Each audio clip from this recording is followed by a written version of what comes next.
Eu quero convidar você a abrir a Bíblia no livro de 1 Samuel, capítulo de número 2. Eu vou estar pregando nessa noite, expondo o texto, capítulo 2, versos 1 a 21. E o grande desafio nosso dessa noite, por assim dizer, é olhar para esse texto das Escrituras, observando que há uma história prévia. E eu prometo nos próximos 3 minutos deixar você por dentro de tudo que aconteceu. O problema é que eu preciso falar do livro de Juízes por isso. Samuel é o último profeta que, aliás, é o último juiz levantado e é também um profeta do Senhor. O livro de Juízes narra uma história de um tempo bastante difícil, onde não havia nenhum rei em Israel. E Juízes, inclusive, termina com essa frase, o último verso do livro, afirma: não havia rei em Israel, cada um vivia, cada um fazia como bem entendia, como bem pensava. E a grande realidade do tempo é que, exatamente por não haver um rei e o povo haver, nesse tempo, também rejeitado o senhorio de Deus, e Samuel trata isso de uma forma muito clara, o povo de Deus se perde. Alianças com outros povos, não havia homens do Senhor que pudessem conduzir, tanto a questão sacerdotal, religiosa, quanto também a questão moral. Há diversas circunstâncias terríveis. O livro de Juízes é um livro maravilhoso num sentido de conhecimento, mas ele narra um momento sombrio do povo de Deus, um momento onde, de fato, havia muitas dificuldades, muita desobediência e cada um literalmente vivendo como bem entendia.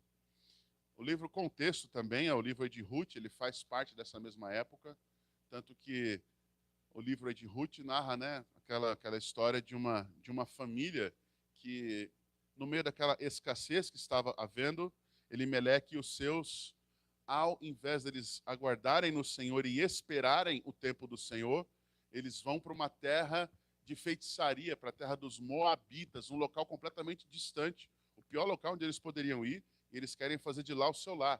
Então esse é o contexto histórico que demonstra o que está acontecendo à volta.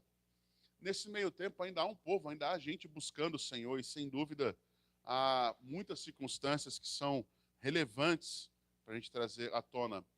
Mas o livro de Samuel, ele começa apontando a história de um homem chamado Eucana, casado com 2 mulheres, Ana e Penina.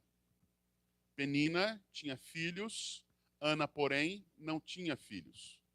E você vai perceber durante esse sermão e durante todo o livro, se um dia Deus nos der essa oportunidade de expor 1º e 2º Samuel, nós vamos perceber que esses 2 livros eles têm uma característica de trabalhar com contrapontos, com opostos, vida-morte, escuridão, luz, alguém que tem uma coisa, outro que não tem essa coisa. E é especificamente a primeira comparação que há é exatamente entre Ana e Penina. Penina, uma mulher que tinha filhos, Ana, alguém que Deus não lhe havia concedido a condição de ser mãe, não lhe havia dado essa condição.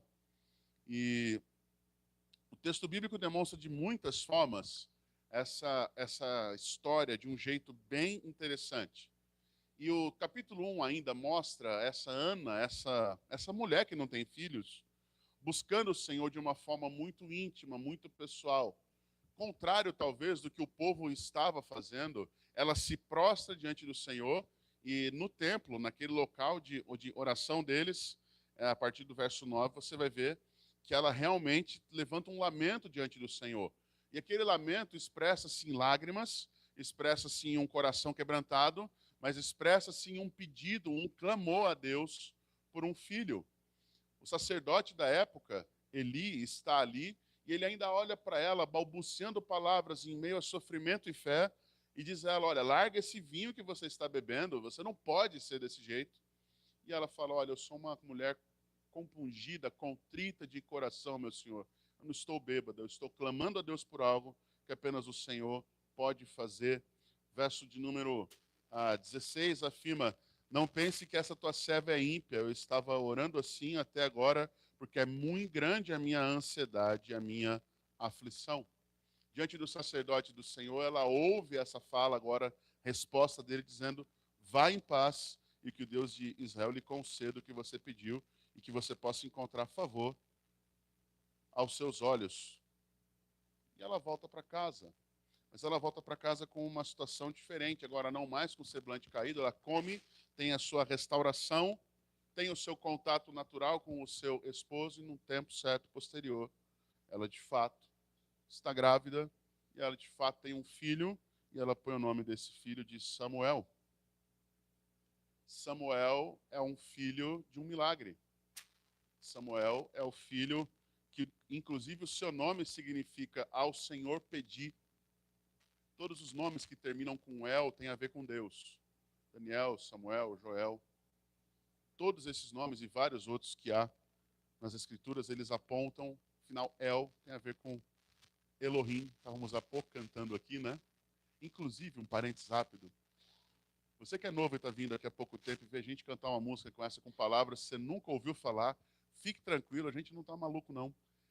Essa música ela tem várias palavras, vários nomes de Deus na língua hebraica, na língua de aramaico. Então, são nomes que a Bíblia apresenta, ok? Não fique assustado, achando que o pessoal perdeu a letra e está agora inventando um negócio aí, não. Faz parte da letra, tá ok? Não se preocupe com isso. Voltando ao texto, voltando àquilo que nós vamos estudar nessa noite, a promessa que Deus ouviu de Ana foi que se ela recebesse um filho do Senhor, ela consagraria, ela dedicaria esse filho a ele, a Deus, de forma exclusiva. E acontece o quê? Ela está grávida, ela tem seu filho e ela vai cumprir o seu voto com Deus. Uma das coisas difíceis de nós fazermos votos com Deus é que Deus não muda aquilo que ele propôs com você. Se você fez um acordo com um patrão, cumpra. Se você fez um acordo com seu pai, com sua mãe, com seu esposo, esposa, com seu amigo, cumpra. Com Deus, então, com mais temor ainda. Mesmo que isso possa ser a coisa mais difícil do mundo. O que ela queria, o que ela clamava, pelo que ela chorava? Um filho. E o que ela ofereceu ao Senhor como gratidão ou um meio de adoração? O próprio filho. Obviamente, ele seria criado pelo sacerdote, se não haveria condições de um bebê recém-nascido ser criado por homens. Dependendo da situação, ainda hoje é muito complicado isso. Sem dúvida, há uma necessidade. E o capítulo 1 ainda vai demonstrar que após o tempo em que Samuel é desmamado, e no conceito, na tradição judaica, isso podia variar entre 3 a 5 anos. Samuel foi entregue após o seu tempo de desmame. Muito provavelmente um menininho parecido com algum desses que nós vimos vir à frente aqui. E essa entrega ela era de fato incondicional. Não haveria como Ana fazer isso de volta, tê-lo novamente. Eu não sei como nós lidaríamos com uma situação como essa, se nós talvez clamaríamos por clemência. As mães aqui dizem que mãe, e quem tem mãe ainda ou já experimentou o amor de mãe, sabe o quão importante, o quão intenso é o amor de uma mãe por um filho. Eu não sei quantos de nós tiveram uma oportunidade de, mesmo por algum período, precisar abrir mão do seu filho por qualquer situação. Ouço histórias de pessoas que passaram por situações de saúde, onde não puderam ter contato com seus filhos por algumas semanas ou talvez meses. Uma situação de um filho que mora fora, onde você perde o contato talvez por meses, talvez chegue a ficar 1, 2 anos sem vê-lo. São situações difíceis, mas sempre há uma esperança, há uma situação no seu coração de que você vai rever essa criança ou esse jovem, esse filho em breve. Ana entregou o seu filho de uma forma tão incondicional que ela não poderia mais reavê-lo. Ela não poderia tê-lo novamente com ele. Com ela, perdão. Mas ela teria condições de visitá-lo e estar com ele em alguns momentos, sem dúvida. Uma entrega profunda, uma oferta grandiosa, um temor que se demonstra real. Alguém que cumpre com seus votos, uma mulher que se torna um referencial. Você e eu precisamos pesar na nossa vida se, de fato, aquilo que Deus tem feito ou aquilo que nós nos propomos a fazer e viver com Deus tem sido vivido de uma forma intensa. A realidade é que Ana, ao invés de lamentar, ela ora ao Senhor, uma das orações mais lindas do Antigo Testamento, talvez da própria palavra, da própria Bíblia de como um todo. Antes do capítulo 2, 1, o final do versículo do capítulo 1 é literalmente Ana entregando o seu filho, entregando ao sacerdote. A partir do verso 26, o texto diz, e Ana disse, meu Senhor, falando para Eli, o sacerdote, tão certo como você vive, eu sou aquela mulher que esteve aqui ao seu lado, orando ao Senhor. Era por esse menino que eu orava, e o Senhor Deus me concedeu o pedido que eu fiz. Por isso também o entrego ao Senhor.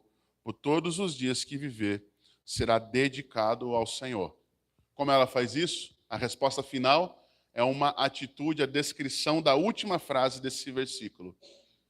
E eles ali adoraram o Senhor. Não há pesar, não há um lamento, há adoração. O texto que nós vamos ler nesse momento, ele vai mostrar mais uma vez um contraste. Ele é um texto escrito em forma poética dentro desse livro. E a poesia descrita aqui, ela vai lidar com contrastes de como Deus muda histórias, como Deus transforma situações completamente opostas, impossíveis, em algo que apenas Ele pode transformar em bênçãos, em alegria e sorriso. Ana é uma prova viva de que uma oração ou que um pedido com fé e que talvez, principalmente, um pedido dentro dos planos do Senhor, dentro da vontade do Senhor, ele se estabelece e acontece de forma verdadeira. Quero ler com você, primeiramente, os 11 primeiros versículos desse texto, depois vou estar passando a grande ideia e vou estar expondo essa passagem. Os outros versos, até o final do verso de número 21, vão ser lidos no final dessa pregação. Palavra do Senhor. Você me dá uma ajuda aqui, Nicole? Já está aqui, caso você não tenha a Bíblia. Estamos lendo pela Nova Almeida atualizada. A palavra do Senhor diz assim. Então Ana orou assim. O meu coração exulta no Senhor. A minha força está exaltada no Senhor. A minha boca se ri dos meus inimigos, porque me alegro na tua salvação. Ninguém é santo como o Senhor, porque não há outro além de ti, e não há rocha como o nosso Deus. Não multipliquem palavras de orgulho, que não saiam palavras arrogantes da boca de vocês, porque o Senhor é Deus da sabedoria, e Ele pesa na sua balança todos os feitos das pessoas. O arco dos fortes é quebrado, porém os fracos são revestidos de força. Os que antes estavam fartos, hoje trabalham pela comida, mas os que andavam famintos não têm mais fome. Até a mulher estéril tem 7 filhos, e a que tinha muitos filhos perde o vigor. O Senhor é quem tira a vida e quem a dá. Ele faz descer a sepultura e faz subir. O Senhor empobrece e enriquece, humilha e também exalta. Levanta o pobre do pó e tira o necessitado do monte de lixo, para o fazer assentar ao lado dos príncipes e para o fazer herdar o trono de glória. Porque do Senhor são as colunas da terra, e Ele firmou o mundo sobre elas. Ele guarda os pés dos seus santos, mas os perversos emudecem nas trevas da morte, porque o homem não prevalece pela força. O Senhor destrói os seus inimigos, dos céus troveja contra eles. O Senhor julga as extremidades da terra, dá força ao seu rei e exalta o poder do seu ungido. Então Eucana voltou para sua casa em Ramá, mas o menino ficou servindo o Senhor diante do sacerdote Eli. Essa é a palavra do Senhor. Vamos orar mais uma vez? Nesse tempo, Deus, em que nos dispomos a Te ouvir, pedimos de uma forma especial que venha conduzir nosso coração ao Senhor. Nos faz compreender, ó Deus, que o Senhor é o Deus que realmente muda todos os cenários. O Senhor é o Deus que reverte aquilo que é impossível aos nossos olhos, que pode mudar os caminhos daqueles que aos nossos olhos já são perdidos. Já não há mais o que fazer. O Senhor é aquele que exalta os humilhados pelos homens e humilha aqueles que são exaltados pelos mesmos. Por isso, ó Deus, nesse momento pedimos que nos ajude a reconhecer a tua voz, o caminho pelo qual o Senhor nos aponta, a salvação em Cristo, salvação pelo Evangelho, e a permanecermos fiéis ao Senhor na caminhada ao Senhor. É a oração que fazemos, pedindo também por mim, por tua misericórdia, porque o Senhor me use para a glória do seu nome. Nós oramos a ti, ó Deus, em nome de Jesus. Amém.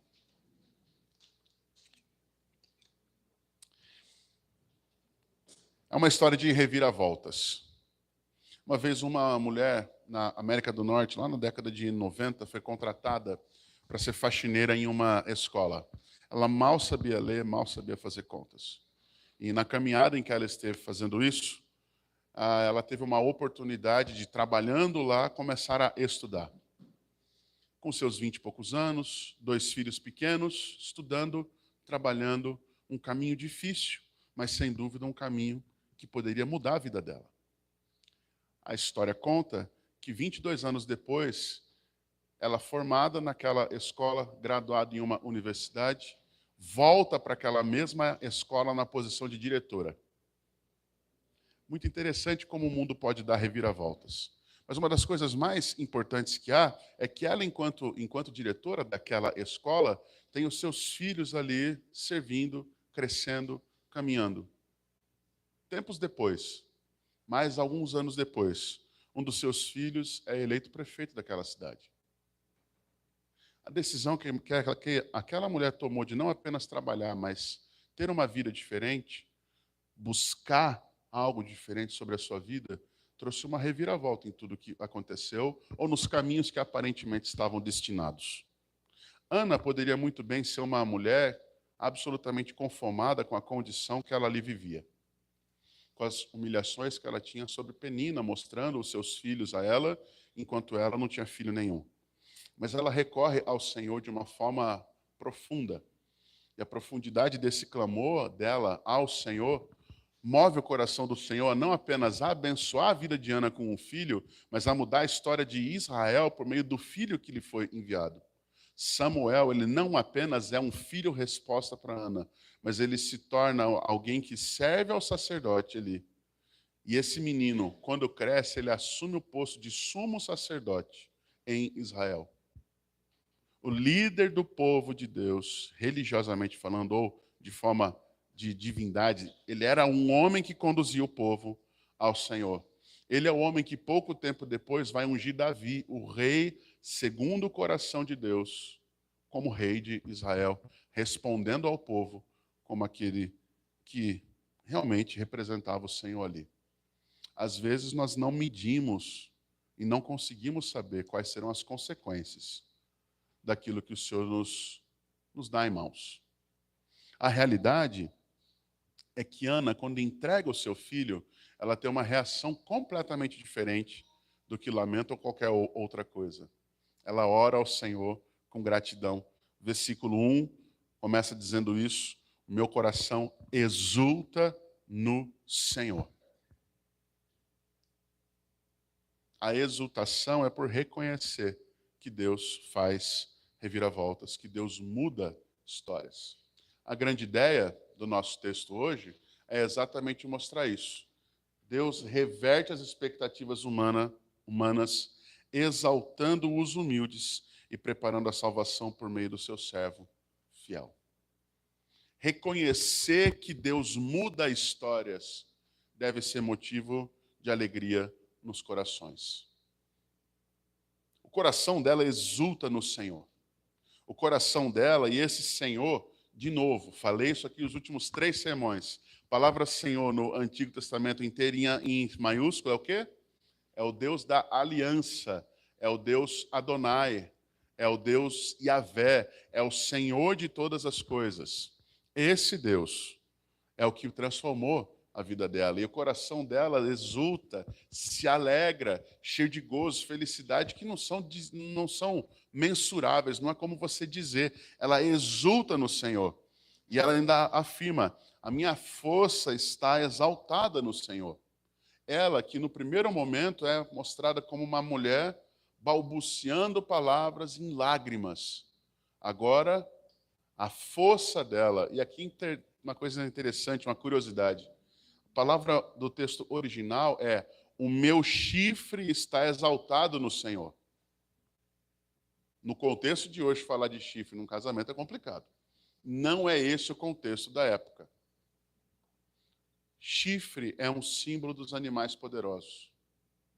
Chifre é um símbolo, é uma figura. E lembre, na poesia, eles usam não rimas, eles usam figuras, eles usam pensamentos como meios de conexão de argumentos, de falas. Então ela fala: a minha força, a minha alegria, aquilo que me move está sendo exaltado, está sendo glorificado no Senhor, está sendo dado força por Ele. Deus me deu força, Deus é o meu chifre, a minha alegria, a minha força está no Senhor. A minha boca se ri dos meus inimigos. Há felicidade em mim. Aqueles que antes zombavam e me humilhavam, eu posso hoje ter sorriso no rosto, porque o Senhor é a causa de tudo isso. Porque me alegro na tua salvação. Ela demonstra que a salvação do Senhor é o motivo pelo qual ela está feliz. Os primeiros 2 versos apontam para nós que, de fato, Deus exalta os humildes. Deus abençoa. Ele é aquele que, de uma forma poderosa, pode mudar histórias e mudar situações.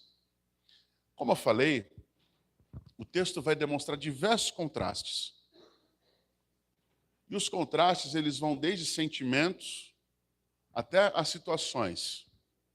E servem para nós também como referência de como nós devemos viver, de como nós devemos buscar o Senhor, como nós devemos servir. Versos 3 até o verso de número 8 vão nos apontar um caminho interessante sobre o qual nós devemos meditar nesse tempo. Ela começa dizendo agora: depois da exaltação ao nome do Senhor, não multipliquem palavras de orgulho e não saiam palavras arrogantes da boca de vocês, porque o Senhor é o Deus da sabedoria e Ele pesa na sua balança todos os feitos das pessoas. Um coração orgulhoso rejeita o Senhor. E a boca fala do que o coração está cheio. As palavras orgulhosas refletem um caráter orgulhoso. E a palavra é clara: não multipliquem palavras de orgulho, que elas não saiam, que não são palavras arrogantes da boca de vocês, porque o Senhor, que é o Deus da sabedoria, pesa, julga, avalia aquilo que sai da sua boca. E aqui o texto ainda fala todos os feitos das pessoas. Deus avalia o como nós tratamos os outros. Deus avalia como nós lidamos com os nossos problemas.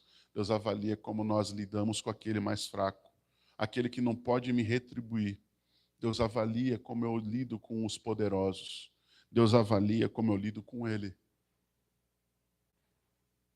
E Ele sabe muito bem, Ele pesa em uma balança todos os feitos dos homens. E é por isso que a salvação só pode acontecer por graça do Senhor. Porque nessa balança, ela nunca penderá para o nosso lado de forma benéfica. Ela sempre vai pender para o nosso lado de forma acusatória por causa dos nossos pecados, das nossas limitações. E aí vai haver agora uma sequência de contrastes. E esses contrastes dos versos 4 a 8 vão mostrar coisas pelas quais Deus fez sobre ela. E Deus fará sobre o seu povo, que nesse tempo dos juízes anda sendo subjugado, anda sendo atacado por outros povos, anda sofrendo na mão de líderes ímpios, de homens infiéis. E o texto começa dizendo: o arco dos fortes é quebrado, porém os fracos são revestidos de força. Aqueles que são, eles deixarão de ser. Aqueles que não são, serão revestidos de força.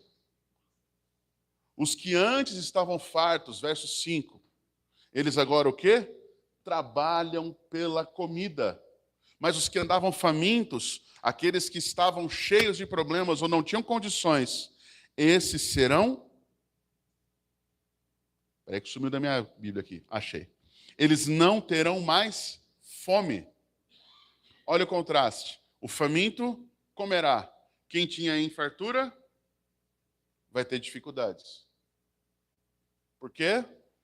Porque Deus está apontando ao seu povo que, apesar de todas as dificuldades e problemas que eles tiveram, Ele é o Deus que tem poder para reverter o cenário do coração, da vida, das dificuldades que eles estão vivendo, seja individualmente, uma mulher que não tem filhos, seja uma nação que se diz de Deus, mas anda perdida como se nunca o conhecesse. Deus é o Deus que, com sua força e poder, muda cenários. A ideia aqui não é fazer você achar que, nesse momento, nós estamos entendendo que temos que triunfar sobre tudo e que nossa vida é somente vitórias. Meus irmãos,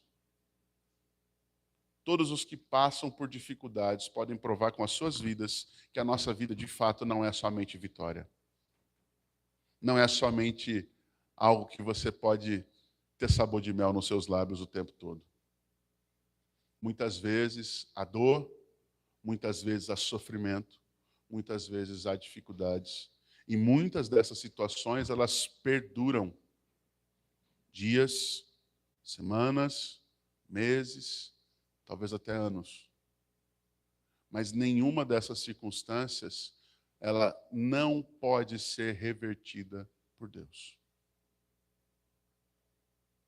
Nós hoje, falando sobre o Dia das Mães, podemos lembrar ou podemos talvez olhar para as nossas próprias vidas e ver que determinadas circunstâncias ou condições que as nossas irmãs ou que nós mesmos como pais, como família do Senhor vivemos hoje, são situações que nós não gostaríamos de forma alguma de estar passando.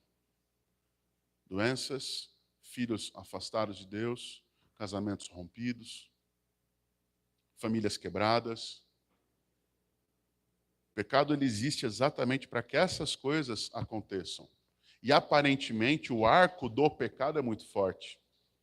E aqui é literalmente um arco e flecha. Aquele arco que você atira. Aparentemente é muito forte. Nós não temos forças para vencê-lo ou destruí-lo. Mas o Senhor dos Exércitos é o nosso refúgio. Ele é a nossa salvação. E Ele tem poder para mudar cenários. Ele tem poder para quebrar o arco dos fortes. E para aqueles que não são nada, fracos como nós, talvez, torná-los fortes no Senhor. Ele tem poder para aqueles que se fartam com injustiça começarem a colher o fruto da sua injustiça e passarem fome. Mas aos justos que talvez estão sofrendo as injustiças, Deus tem poder de mudar os cenários e torná-los pessoas que agora vão ter com o que se alimentar, com o que descansarem. A figura que faz muita referência, Ana, ainda nesse verso de número 5, é a frase final dele. Até a mulher estéril tem 7 filhos. E a que tinha muitos filhos, perde a força, o vigor. É impressionante como Deus vem levantando o seu povo por meio de mulheres ou casais que não podem ter filhos. No período da Páscoa, nós estudamos a história de Abraão e Isaque. Abraão e Sara podiam ter filhos. Eles recebem uma promessa. Essa promessa realiza-se muitos anos depois, na sua velhice, porque eles não puderam ter filho algum. Quando você vai olhar a história de Isaque, o nascimento de Jacó acontece de forma semelhante. Samuel, um outro referencial no meio do povo de Deus. Outra pessoa que nasce numa condição onde a sua família tinha alguém com esterilidade. A terra infértil nas mãos do Senhor se torna fértil. Corações mortos diante da palavra do Senhor recebem vida. Mentes duras são tratadas. Deus é o Deus que reverte situações. Ele é o Deus que transforma cenários. Ele é o Senhor que tanto tira a vida, mas também dá. Ele é o Deus que leva para a sepultura, mas também faz subir. Ele é o Deus da vida e da morte. Ele é o Senhor que tem controle de todas as situações. Casos perdidos diante dos homens são meios pelos quais o nome do Senhor é glorificado. situações de absoluta segurança diante dos homens, são situações onde Deus intervém para envergonhar os orgulhosos, para derrubar as nossas forças e mostrar que Ele é o Deus que tem de fato poder. Num dia como esse, falar essas coisas talvez possa nos fazer pensar qual é o sentido disso para um Dia das Mães. Normalmente eu não tenho o hábito de lidar com dias especiais e pregações especiais, mas a fala de Ana, o livro que nós estamos lendo agora de Samuel, nos aponta um caminho onde a fidelidade de uma mulher em confiar no Senhor e descansar nele abençoa uma nação. Abençoa a nós. Porque é por meio dessa nação que Deus levanta o seu Rei e Senhor Salvador Jesus Cristo. Que a nós, povos de toda língua e nação, séculos depois, milênios depois, estamos sendo abençoados. E nesse dia podemos proclamar sua vida, porque inclusive Deus fez Jesus subir da sepultura. Ele é o Deus que tem poder para mudar os cenários. Na Páscoa, os discípulos perdidos, nosso Salvador morreu. No terceiro dia, os discípulos veem Cristo Jesus ressurreto. Deus reverte situações. Será que nós nos encontramos hoje em sofrimento, humilhação, desprezo? Será que há coisas nesse momento que nos fazem crer que o nosso fim está próximo ou que não há o que fazer? Eu não vou te dar 7 passos para qualquer vitória. Mas eu vou dizer para você que talvez o melhor comportamento que você e eu possamos ter diante de situações onde as nossas forças já não têm mais qualquer valor é fazermos como Ana fez. Joelho em terra, verdadeiro quebrantamento, mas verdadeira confiança de que Deus tem poder para mudar as histórias, as circunstâncias, as condições. Eu já testemunhei aqui para vocês de uma irmã querida, já falecida, está no Senhor hoje, uma Olívia, lá em Araraquara. Ela orou 25 anos pela conversão do filho dela, Ezequiel, vulgo Pelé, conhecido por Pelé. Jogava muito bem bola também. Perdido nas drogas, perdido com pessoas erradas, envolvido até. Trabalhou um período, viveu um período como soldado do tráfico de drogas em São Paulo. Uma igreja, uma família orando, algo que era aparentemente impossível. Esse homem hoje serve a Deus. Restaurado, transformado. Isso não é triunfalismo, isso é crer que Deus tem poder e que Ele transforma situações. Mas podem haver situações pelas quais nós vamos orar a vida toda e a resposta do Senhor vai ser: a minha graça te basta. E louvado seja Deus porque a graça basta. Nós não vamos ter as nossas respostas, talvez. Nós não vamos receber o que a gente quer. Seja finanças, seja uma coisa até justa. Até mesmo a saúde. Até mesmo a cura de alguém que nós amamos. A graça do Senhor nos basta. A graça do Senhor nos basta porque a vontade do Senhor, que é boa, perfeita e agradável, nos basta. A realidade, e que esse texto aponta para nós de uma forma muito clara, é que, de fato, Ana ela está mostrando nessa oração uma confiança absoluta no Senhor. Que tanto ele empobrecendo ou enriquecendo, como o próximo verso fala, 7, o Senhor empobrece e enriquece, ele humilha e também exalta. Em qualquer uma dessas situações, seja comigo ou seja com outros, Deus está certo. Se Ele quer enriquecer alguém, Ele tem propósitos com isso.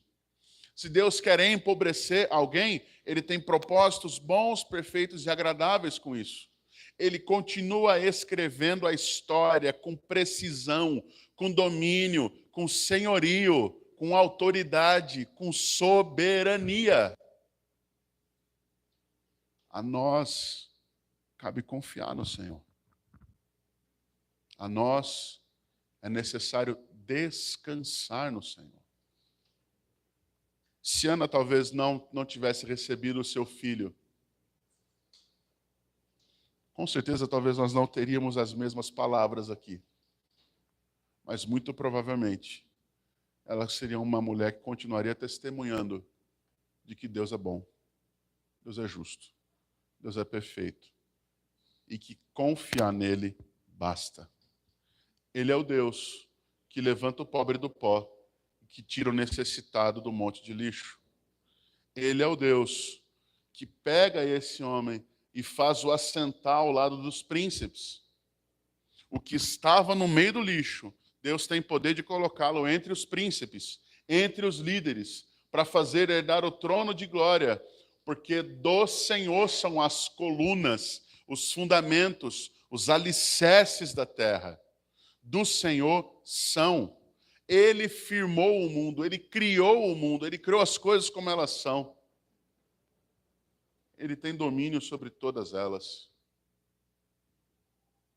Diante de um Deus como esse, que dá livre acesso para que nós oremos, falemos, clamemos, confiemos nele, como reagimos? Quando ele diz sim, sorriso no rosto, alegria, o Senhor é a minha força, o Senhor eu me alegro, eu me exalto, eu sou exaltado por ele, Deus me dá motivos para isso.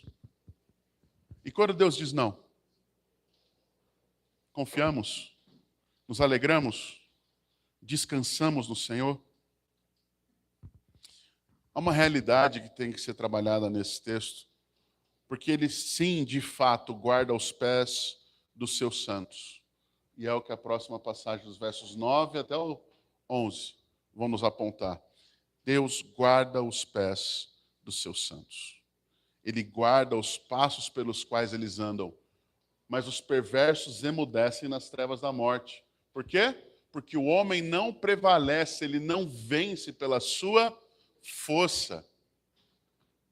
Há alguém mais forte do que o Senhor? Há alguém mais poderoso do que o nosso Deus? Não há. Deus cala os inimigos, porque quem tem poder e manifesta poder é Ele. O Senhor destrói os seus inimigos, dos céus ele troveja contra eles. A gente vê filmes, né? Eu falo muito de filmes, eu gosto de filmes. Tem um filme muito comum, muito conhecido de super-heróis, que tem um personagem que é conhecido como Deus do Trovão.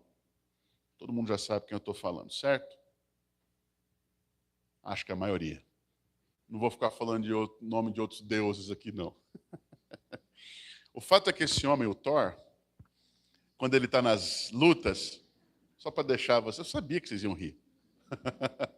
Só para deixar claro, uma das coisas mais interessantes, e talvez se eu tivesse em um campo lutando contra ele, eu visse um cara voando com um Mjolnir, aquele martelo, rodando no ar e saindo raios dele, eu iria ficar assustado. Você não ia, não? Mas ele é só um homem. Ele, no máximo, controla os trovões de determinada região. Deus é o Senhor que troveja o céu inteiro contra todos aqueles que se levantam contra ele. Deus é o Senhor que tem domínio sobre a criação toda. Não só contra os nossos inimigos, mas também para cuidar e usar a nosso favor. Será que isso pode mudar a nossa perspectiva sobre como enfrentamos as dificuldades? Será que quando nós, como pais, olhamos para a situação que os nossos filhos vivem e olhamos talvez para o mundo onde eles estarão e nós não mais estaremos, será que nós podemos confiar que o mesmo Deus que guardou todos os nossos dias até hoje é o mesmo dia que guardará os nossos filhos até quando nós não mais estivermos com eles? Será que esse Deus que tem poder sobre todas as coisas e faz com que os inimigos dele sejam destruídos, esse Deus, o Senhor que julga as extremidades da terra e que ele dá força ao seu rei, olha isso, ele dá força ao rei e exalta o poder do seu ungido. Quem é o ungido do Senhor dentro do livro de Samuel? Não é Saul. É o baixinho, é o menor da turma, é o último lembrado, é aquele que não tem aparência de rei, é aquele que não tem tamanho de rei, é aquele que não tem força de rei. pequenininho, mas ele é aquele a quem Deus o investiu, deu a ele o poder e a unção, essa capacidade para ser rei. O que os homens quiseram, que veio antes, as Escrituras afirmam que Saul era mais alto que os outros, era o mais belo que os outros. Ele era um cara estabelecido, alguém que chamava a atenção dos olhos. Alguns textos, alguns historiadores aí, teólogos, dizem que ele era parecido comigo, assim. Acabei de falar sobre arrogância, perdão, Senhor. É só piada mesmo. O que os homens quiseram, o que os homens reconheceram, só lhes alegrava os olhos. Só lhes podia preencher temporariamente. O rei que o Senhor tinha era um rei que do trono dele, do trono de Davi, Deus suscita, levanta o seu rei, Jesus Cristo, que é rei como alfa e ômega. É rei de todas as coisas. É Senhor sobre tudo o que há. E parece que não, mas nós estamos vendo uma situação onde Deus usa uma mulher estéril, humilhada, como um dos meios pelos quais a linhagem do Salvador Jesus é estabelecida.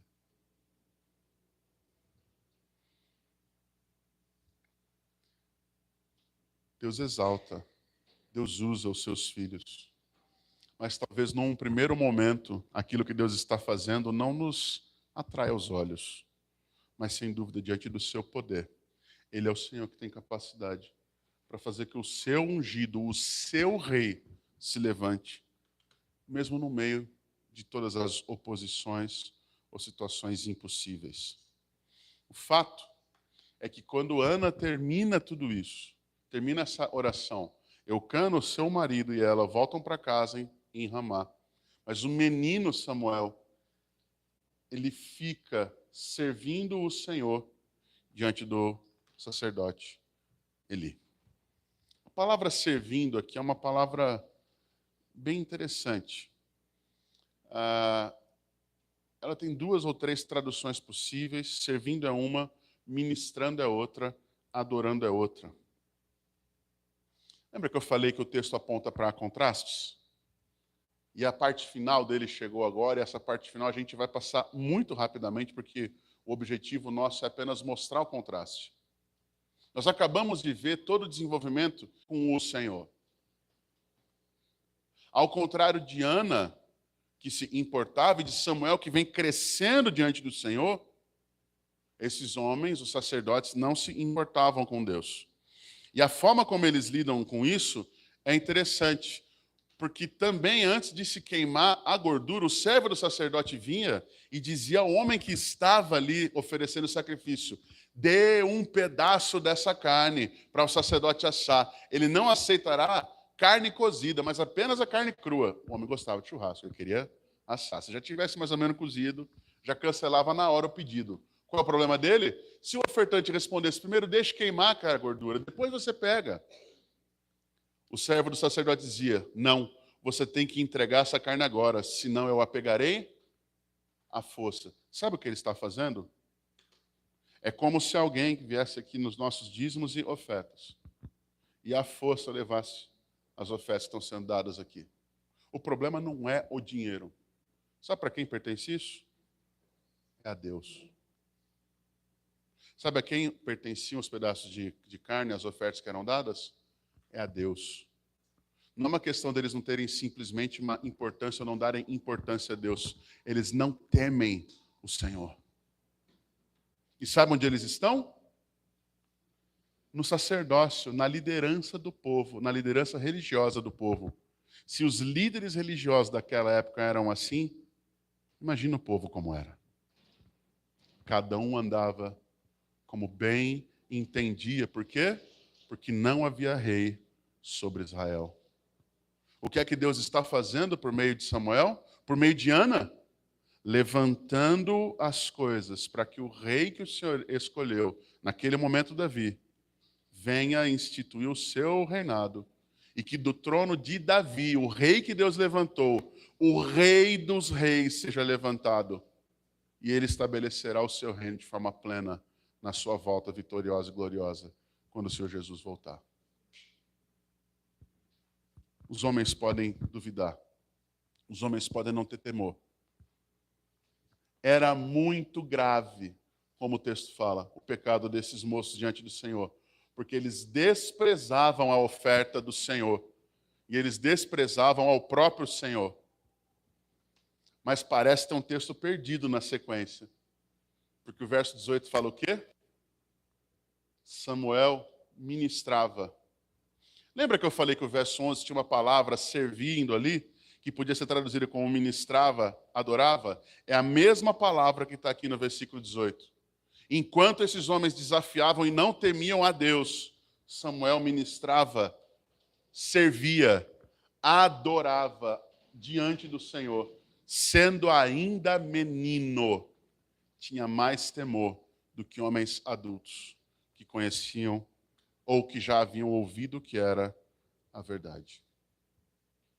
O texto termina, e eu quero encerrar exatamente nessa sessão, mostrando que não apenas Samuel se tornou um instrumento do Senhor, mas Deus também olhou para Ana.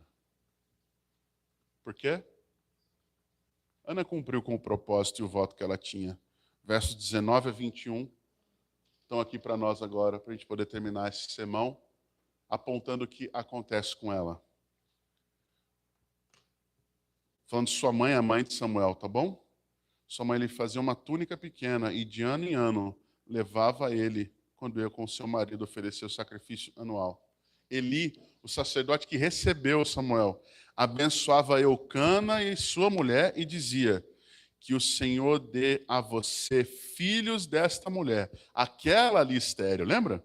Em lugar do filho que você devolveu ao Senhor. E eles voltaram para casa. Assim o Senhor abençoou Ana, e ela engravidava. Teve mais 3 filhos e 2 filhas.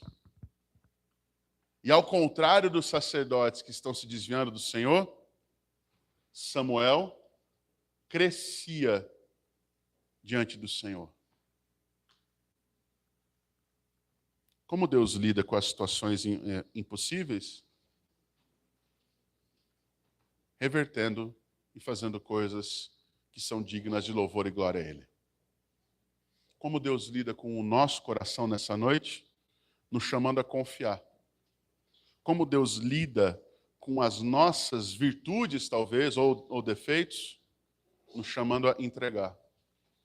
Como que nós, nessa noite, podemos ver o Senhor trabalhando?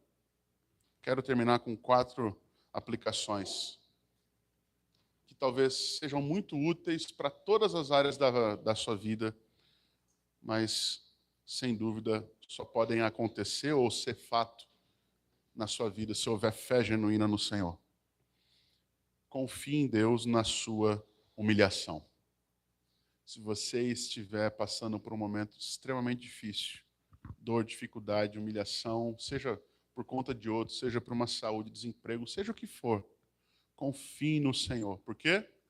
Porque Ele é o Deus que pode fazer você trabalhar em uma escola e tornar você diretor dela, como Ele pode ser o Deus que pode pegar uma mulher que não tem condições de ter filhos, torná-la mãe não só de um homem que é relevante, mas ainda mais de 3 outros homens e 2 outras mulheres, como Ele pode tirar você da morte espiritual e conduzi-lo para a vida em Cristo.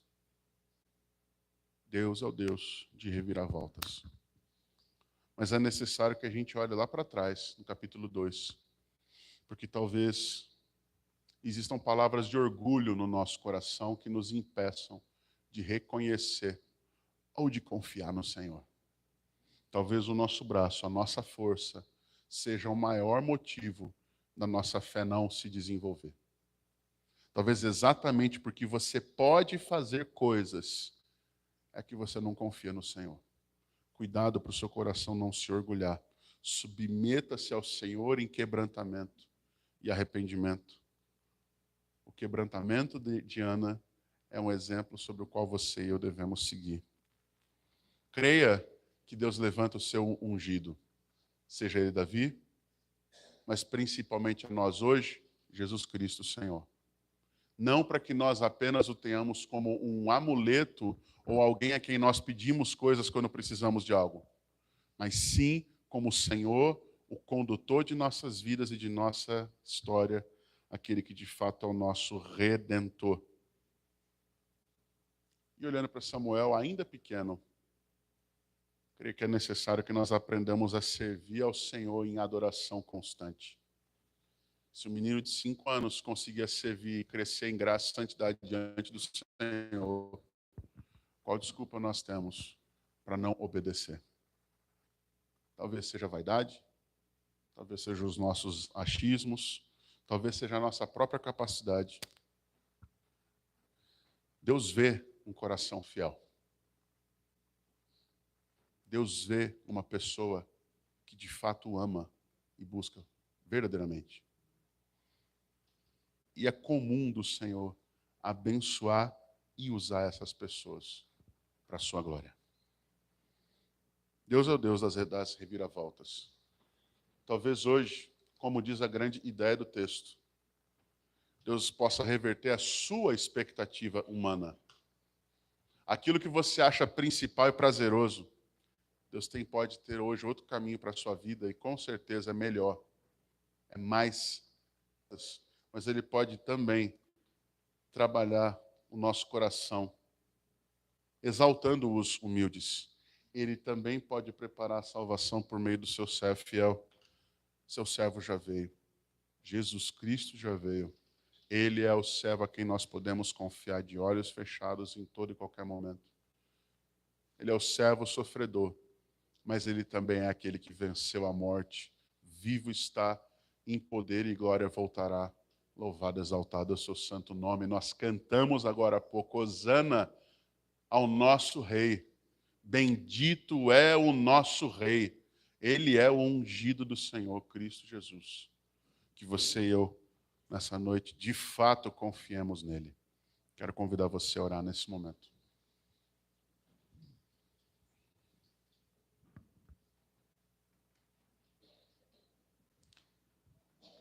Ó Deus, diante da sua palavra, diante daquilo que o Senhor fala, diante daquilo que o texto, ó Deus, de Samuel nos aponta, não é possível, não há mais como termos desculpas sobre as coisas que foram aqui tratadas, ó Deus, nosso orgulho, a condução absoluta e precisa do Senhor em todo tempo e circunstância.